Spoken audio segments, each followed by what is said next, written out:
అండి welcome back to my channel Sailaja కృష్ణవాల్.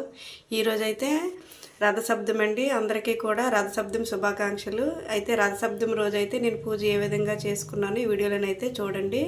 ముందుగా నేనైతే సూర్యభగవానుడి ఫోటోని అయితే తీసుకొని నీట్గా క్లీన్ చేసుకొని గంధంతో కుంకుమతో బొట్టులను అయితే పెట్టుకున్నానండి. దేవుడి గదిలోనే నేను వేరేగా పీఠం పెట్టుకొని చేసుకుంటున్నాను. ముందుగా మనము దేవుడి గదిలో పూజ చేసిన తర్వాత మాత్రమే మనము తర్వాత వేరేగా పూజ ఏదైనా చేసుకోవాలి. ముందుగా నేనైతే దేవుడి గదిలో పూజ చేసుకున్నాను.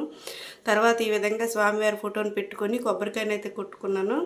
అదేవిధంగా ఈరోజైతే చిక్కుడాకులతో పూజ చేసుకోవాలండి. ఈ విధంగా ఒక ప్లేట్ని తీసుకొని చిక్కుడాకులను అయితే వేసుకున్నాను. చిక్కుడాకులకి అయితే గంధంతో కుంకుమతో బొట్లు పెట్టుకున్నాను. ఈరోజైతే పరమాన్నాన్ని అయితే వండుకోవాలి.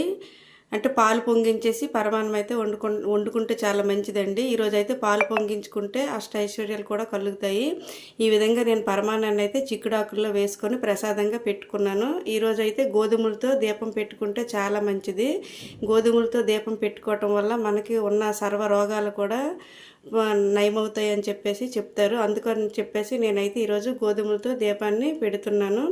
ఈ విధంగా కంచు లేదా ఎత్తడి ప్లేట్ని తీసుకొని వాటిలో ఈ చిక్కుడాకులకి అయితే గంధంతో కుంకుమతో బొట్లు పెట్టుకొని ఈ విధంగా చిక్కుడాకులను అయితే వేసుకున్నానండి. ఒక ప్రమిదినైతే తీసుకొని ఈ విధంగా 7 ఒత్తులను అయితే వేసుకోవాలి. 7 ఒత్తులను వేసుకొని ఇందులో నువ్వుల నూనె వేసుకోవాలండి. ఈరోజు అయితే నువ్వుల నూనె వేసుకొని దీపం పెట్టుకుంటే చాలా మంచిది. ఈ విధంగా గోధుమలను అయితే తీసుకొని 3 పిడికిళ్ళు అయితే వేసుకోవాలండి. ఈ విధంగా గోధుమల్ని 3 పిడికిలు వేసుకొని దానిపైన మనమైతే ఇప్పుడు చూపించిన ప్రమిదిని అయితే పెట్టుకోవాలి. 3 పిడికిళ్ళు అయితే వేసుకోవాలండి. ఈ విధంగా వేసుకొని ఒక హోల్ చేసుకొని దానిపైన ప్రమిదిని అయితే పెట్టుకోవాలి. ఈ విధంగా ప్రమిదిలో 7 ఒత్తులను అయితే వేసుకున్నానండి. 7 ఒత్తులు వేసుకొని వెలిగించుకోవాలి. అగ్గిపెట్టితో మాత్రం ఎప్పుడు కూడా దీపాన్ని అయితే వెలిగించకూడదు. అగరవత్తులతో కానీ ఏకహారతతో కానీ దీపాలను అయితే వెలిగించుకోవాలి. వెలిగించుకొని తండ్రి సూర్యనారాయణమూర్తి తండ్రి ఆరోగ్యాన్ని అయితే ఇవ్వతండి, నా కుటుంబం మొత్తం కూడా ఆయుర ఆరోగ్యాలతో ఉండాలని చెప్పేసి అనుకుంటూ ఈ దీపాన్ని అయితే వెలిగించుకోవాలి. ఈ విధంగా 7 ఒత్తుల్ని కూడా వెలిగించుకొని నమస్కారం అయితే చేసుకోవాలి. ఈ విధంగా దీపాలను అయితే వెలిగించుకున్నానండి. ఇప్పుడు పువ్వులతో అలంకరించుకోవాలి. అదేవిధంగా ధూపాన్ని అయితే వేసుకోవాలి.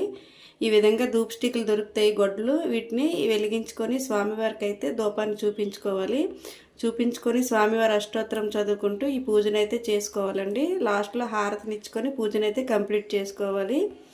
మనమైతే ప్రతి ఆదివారము కూడా సూర్యనారాయణమూర్తికి అయితే ఈ విధంగా పూజ చేసుకుంటే చాలా మంచిదండి. కాకపోతే మనకి సండే అనేసరికి అవ్వదు కాబట్టి ఈరోజు రథసప్తం కాబట్టి రథసప్తం రోజు అయితే చేసుకుంటే చాలా మంచిది. కొన్ని కోటి రెట్లు ఫలితం అయితే వస్తుంది.